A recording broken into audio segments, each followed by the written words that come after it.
Hey you guys, in this video I want to talk to you about how to maximize your research time and how to actually sort of research and annotate.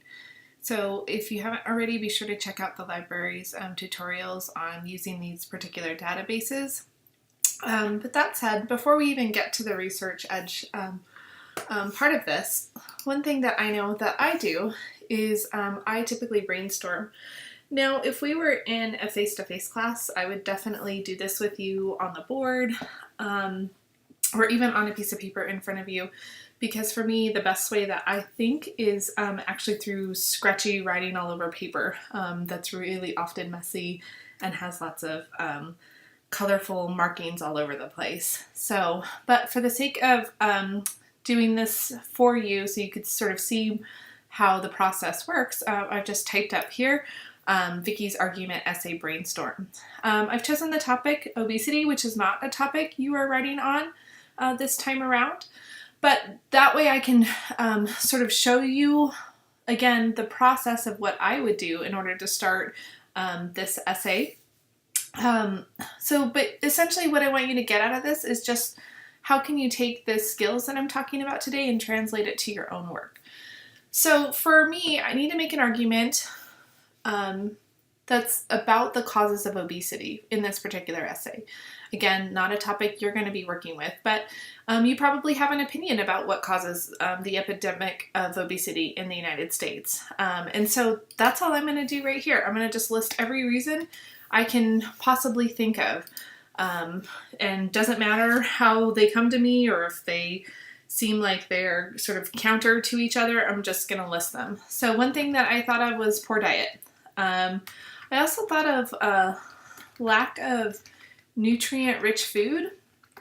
So what I mean by that is food that has tons of calories in it and very little nutrition. So I think of sometimes of the things that my kids eat, like cereal for breakfast, and then if they eat like Cheez-Its for lunch, I just think, wow, that's a whole bunch of food that really has no value to you, right? I also think about price and economics of stuff.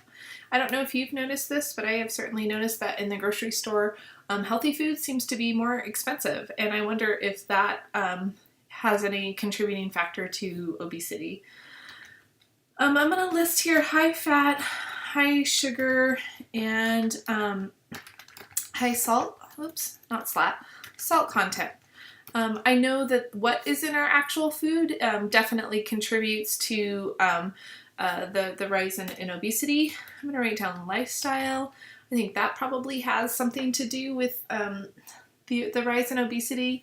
I'm thinking of how busy we all are just in your day-to-day life. I don't know if you feel like that. I feel pretty frantic with the amount of time that I have and the amount of stuff that I'm supposed to do.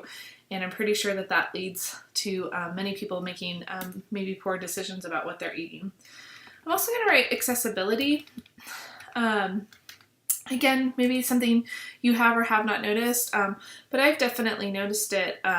There seems to be a lack of grocery stores sometimes, and especially like I'm thinking in really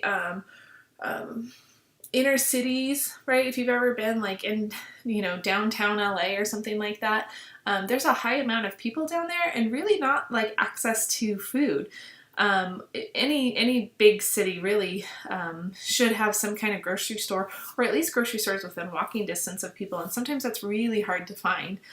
So accessibility, again, I'm just listing ideas. I might not run with all of this stuff. Portion size. Again, definitely something that I think is endemic to American culture. We love big food. And many of us probably grew up with parents or guardians that said things to you like, you will finish everything on your plate. And so we have this idea, I know I have this idea in my head too, that if I have to finish whatever's in my plate, in my bowl, whatever. And oftentimes when those portions are really big, we end up eating a lot more than we think we should, or we probably should. So again, I'm just jotting that idea. I'm going to write down medication. I don't know how true it is, but I do know that there's lots of medication out there that actually causes us to gain weight. So that might be something I want to explore later on. I'm going to write down addiction to food. I don't know how true that is. Again, I'm just kind of throwing everything I can think of down on a page, but I definitely can see that there's shows on TV about food addictions. You know, I'm thinking of like My 600-Pound Life, if you've ever seen one of those particular shows. So I wonder if there is a correlation between addiction and obesity. I'm going to also write down marketing / advertisements, or advertisements, as you all say it.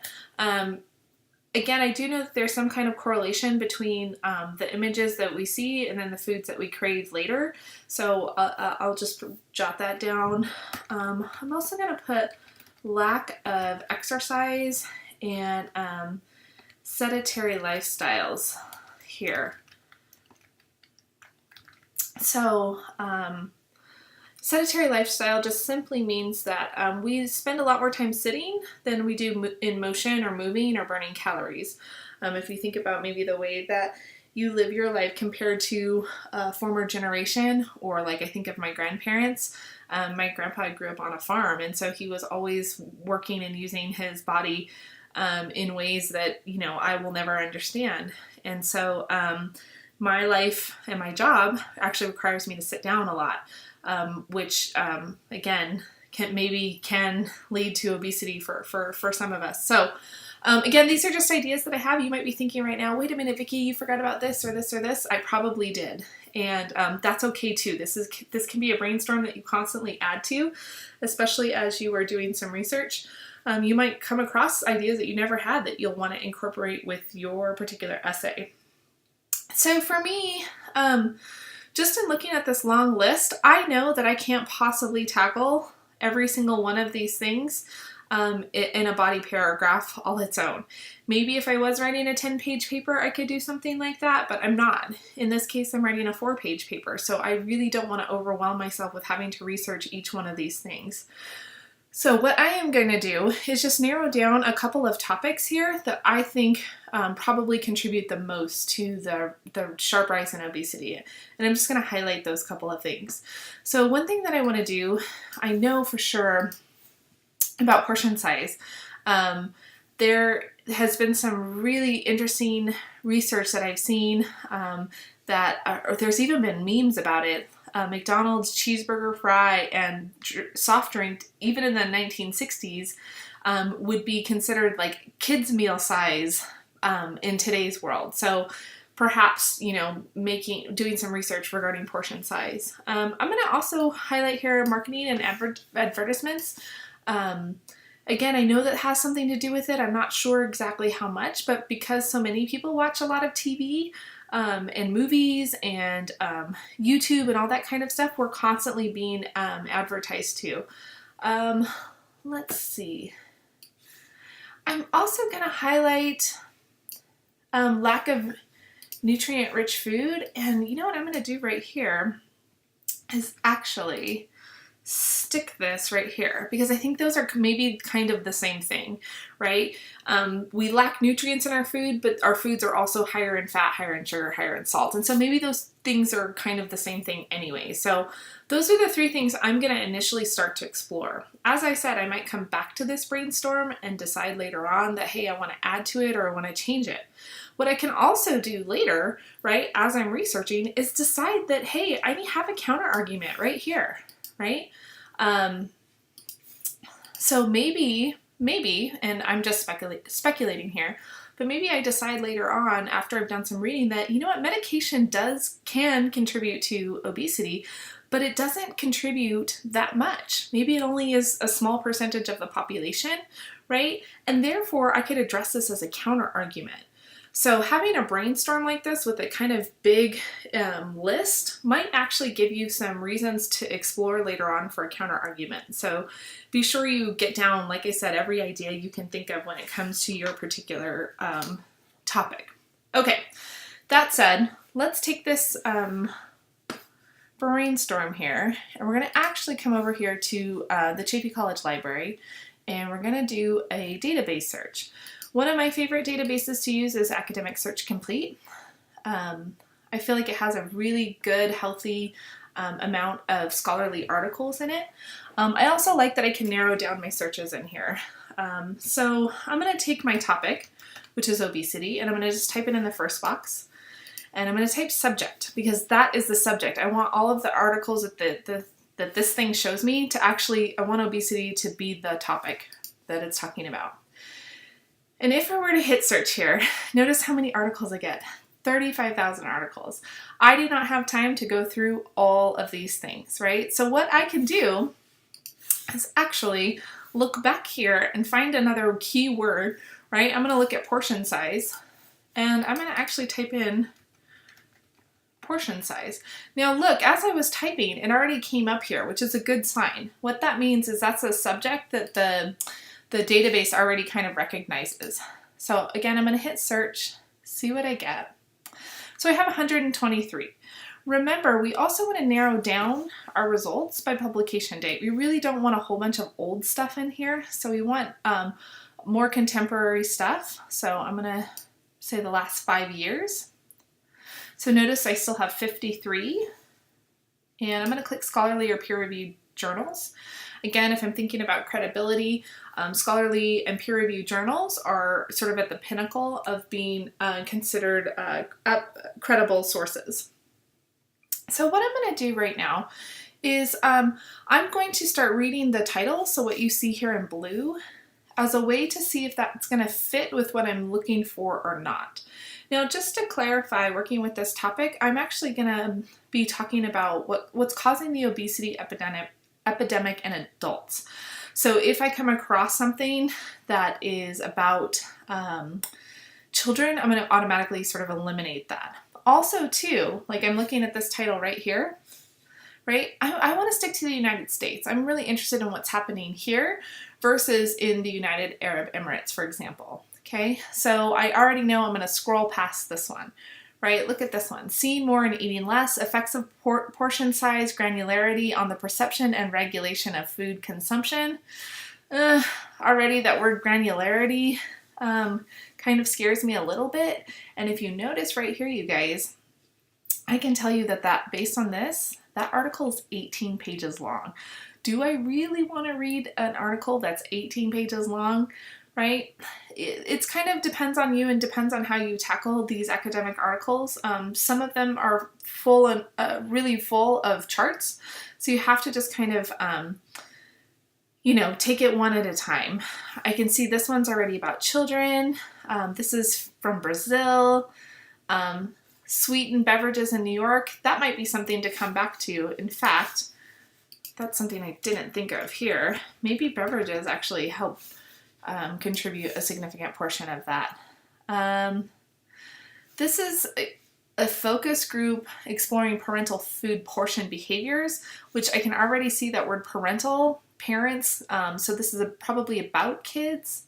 Personal and social norms for food portion size in lean and obese adults. Again, maybe I should come back to that one. I'm going to keep looking. This one's about Australia. Let's see. Effects. Just scrolling here, just kind of doing this organically as I would do this with, if we were in class. There is one particular one I'm looking for. I'm not seeing it yet. Here we go. Look at this, frequency and types of food messages on television. Now remember what we searched for up here. We searched for obesity and portion size, but this particular title is not too far off, where'd it go? From what we were talking about with maybe advertisements, right? Marketing on television. So even though we were looking for something that had to do with portion size, we might actually still want to take a look at this particular article. So I'm going to click on it. See what happens. And what it does is it brings up all this kind of information, which it initially can seem a little overwhelming if you're not used to looking at this particular stuff. So Notice here, it tells us where it comes from. So it was published in the International Journal of Health and Wellness and Society, which seems rather prestigious. It is 14 pages long, so that might be too long for some of us to read. Again, you don't want to read an article that is way, way, way above your head, or that's really so long that you actually can't read through it. Also, too, here's something else that's really going to help you out, is the abstract. What an abstract is simply a summary. This is basically going to this tells you what's already in that article for the most part. That does not mean that when you're writing a summary of the article that you shouldn't put this article into your own words, right? This abstract is oftentimes really kind of dense language, right? It kind of gives you the summary of a lot of research results. But what it does for me as a researcher is it allows me to see if this article is even worth me reading or not, right? This helps me to determine whether or not I even want to open up the actual article and begin to read it. So let's just look at this objective here. It says the objective of this research was to document the frequency and type of food messages embedded in programming and commercials on prime time and special interest channels. So when I read a sentence like that, if your brain already kind of went numb while I was reading that, it's because we're not that engaged with what's actually happening. And so sometimes we have to stop after a sentence like that, especially with these types of articles, and to say, what are they trying to tell me? And what I can see here is that they're trying to say, hey, the goal of this research, so what they're after, is to show us, right, to document the frequency, how many, right, and what type of food messages, so not just commercials, but what are the messages that appear or embedded in shows and commercials on prime time, so that's usually afternoon, late afternoon, evening television, and special interest channels. So special interest channels, I'm thinking of, Comedy Central or country music television, right? So methods, that oftentimes means like, what are their research methods? So they did 72 hours of primetime television on Black Entertainment Television and Cartoon Network were recorded over a 3-week period. So that just tells us where did they get their information from. There were food messages that were coded as healthy or unhealthy and by type of social norm messaging.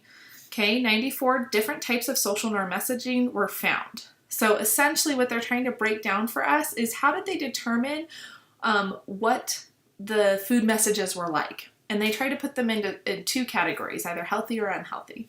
So here they give us the results here. There were 3,784 unhealthy and 1,175 healthy messages. So that just shows you already that what we're looking for might actually kind of help us in our research, right? Most of these messages are actually unhealthy. Messages targeted youth, more observed non-nutrient dense foods such as being fun, consumption of excessive portion sizes, and normal weight. Individuals eating non-nutrient dense food was observed in messages targeting targeting adults. I'm not that concerned in the targeting adults, although I do think that sentence is probably interesting. Notice here, overweight individuals in negative or funny situations were 8 times as often observed on Cartoon Network and BET as on primetime television. So think about that.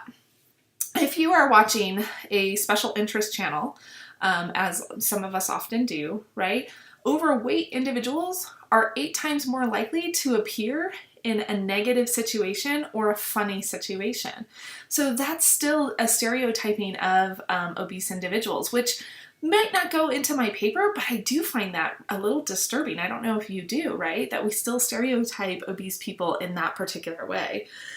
Next sentence says, children may be exposed to almost twice the amount of unhealthy food messages per hour, more than adults. And the conclusion here is overall most social norm messages associated with food seen on television promoted eating behaviors and attitudes that may be associated with the development of obesity. Wow, if I were actually doing annotations right now, I would totally highlight that particular message because that seems exactly what I'm trying to get at.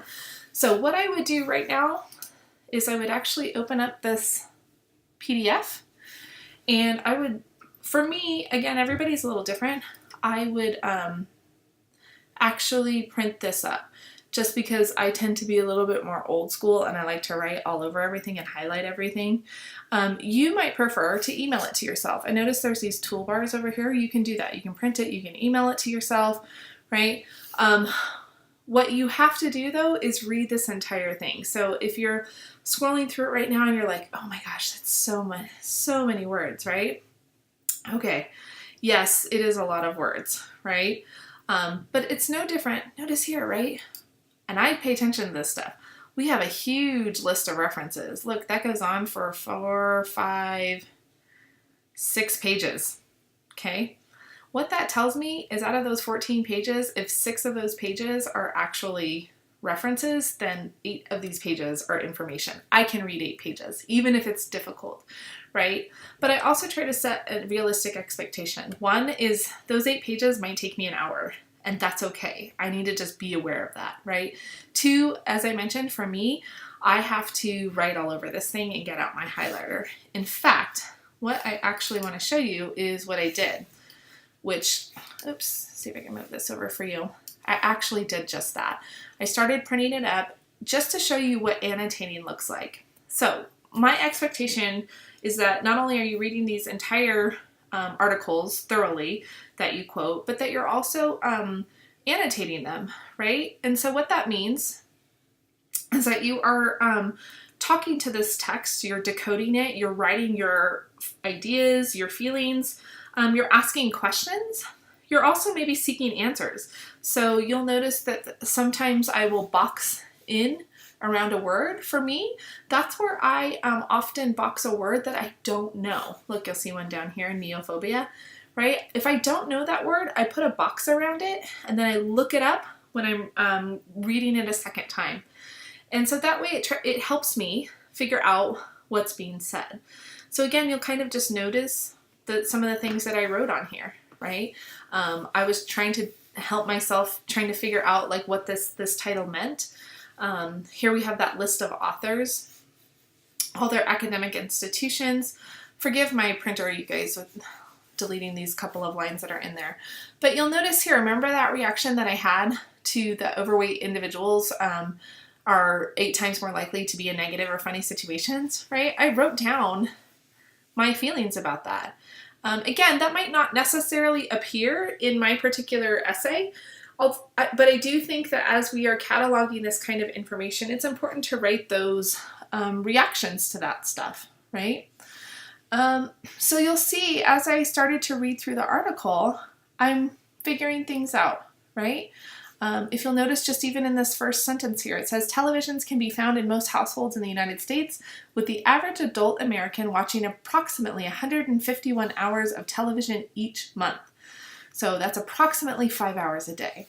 And when I tried to figure out, oh my gosh, how many hours of a month is that? That's more than 1 week straight, which to me was an enormous amount of television. And so I also asked myself, like, oh, does that number differ for kids? And again, that's not a part of my research, but that's just a question that I had.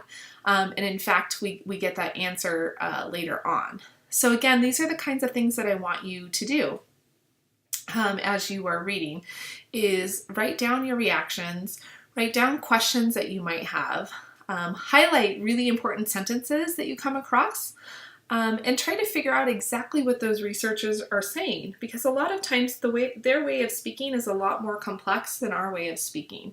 And so it just takes a little bit of extra brain power to figure that out. Not that this is above our heads at all. This is an article that I feel like we all could read with a lot of ease. The other thing I want you to notice is when you are reading through this thing and you decide, you know what, I really do like this article. Maybe there's something in there that you are going to end up quoting, either directly or indirectly. We can cite this source. I'm trying to remember where to do that. So, do you see what I just clicked on right here? This will give you the citations, and we would scroll down to MLA, right? And here is what we would copy. And if I opened up a Word document here, Now, me, because I'm incredibly meticulous about this kind of stuff, I would probably go ahead and make sure I format it the right way. Right, we want to make sure it's double spaced. All right, works cited. And I would paste that right in there. Now notice, it does not format this very correctly. So even though we copied and pasted it and all the information seems correct, there's kind of some funky things going on here. One, the font seems to be off. So I'm going to change all that, make sure it's correct. Also notice the spacing's off. So make sure you take care of that spacing. There's also some kind of highlighting thing happening here. So I have to be aware of that. I don't know how.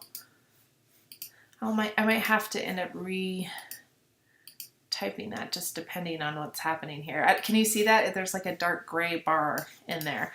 Anyways, but notice here, I would have to make sure that all the second and third lines are indented so that the only thing that's actually touching the margin is the last name of the very first writer on this particular article. So even though you can copy and paste directly from the library's website, make sure that you're still reformatting.